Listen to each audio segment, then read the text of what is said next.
সালাম করছে, নারিকেলে পানি ঢালে। দেখলো তো বিশাল লাইন পড়ে গেছে নারিকেলে পানি। তারা চিন্তা করলো, এই যে প্রত্যেকের হাতে একটা নারিকেল, এই নারিকেল যদি আমার দেয়ালে ভাঙে তাহলে আমার দেয়াল তো ফেটে যাবে। তখন তারা কি চিন্তা করলো, ওই পাথরটাকে একটা অফার দিয়ে দেখি, এখান থেকে কাটা ঘষার কোনো কাজ নেই।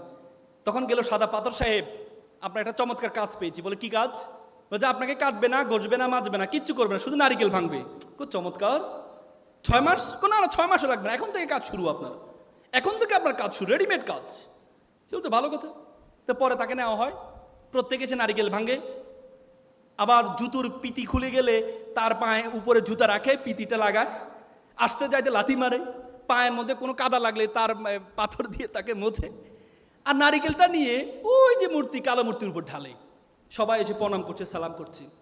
সাদা পাথর বলছে, কিরে বেটা, তুই ছিলি সবচেয়ে অবহেলিত পাথর, তোর সাথে কেউ সেলফি তুলতো না, আমার সাথে সবসময় মানুষ সেলফি তুলতো, আর আজকে মানুষ তোকে প্রণাম করছে, তোকে সালাম করছে, আর আমাকে আসতে যাতে লাথি মারছে। তখন কালো পাথর বলল, তুমি তো দেখেছো আমাকে সম্মান করাটা, কিন্তু আমাকে যখন কাটা হয়েছে, ঘষা হয়েছে, মাজা হয়েছে, 10 জন মিলে চারদিক থেকে আমার উপর আঘাত করা হয়েছে, তখন আমি সহ্য করেছি বলেই আজকে মানুষ আমাকে প্রণাম করছে, সালাম করছে। তুমি যদি মনে করো